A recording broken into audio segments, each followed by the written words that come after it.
Things are progressing pretty well. Had a very wet June, so quite a few crops got waterlogged, particularly along the coast. But yeah, July's been a bit dry. There hasn't really been any areas sort of getting more than 50 mils. And then there has been a couple of frost events more inland. It's a little bit early to tell how bad the damage has been from those. But yeah, in saying that, we still do need more rain. A lot of country, particularly, heavy soil types, when they dry out, they set hard very quickly, and then the roots can't explore and access any more nutrients. As far as like diseases and insect pressure, this year has been quite bad for some varieties with blackleg. I'm seeing early stages of powdery mildew in wheat.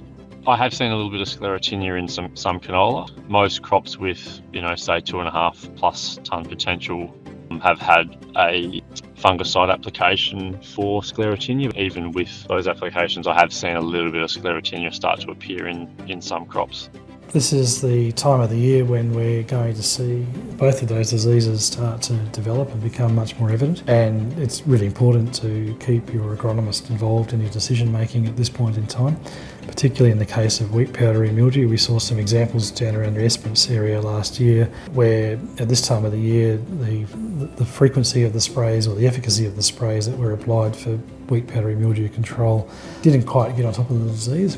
And at that point, once you've got an epidemic within a paddock of that particular pathogen, it's very, very hard to pull it back. Early in the season, where we have wet roots and sort of a high level of waterlogging, there's a potential that can lead to higher levels of infection of soil-borne pathogens.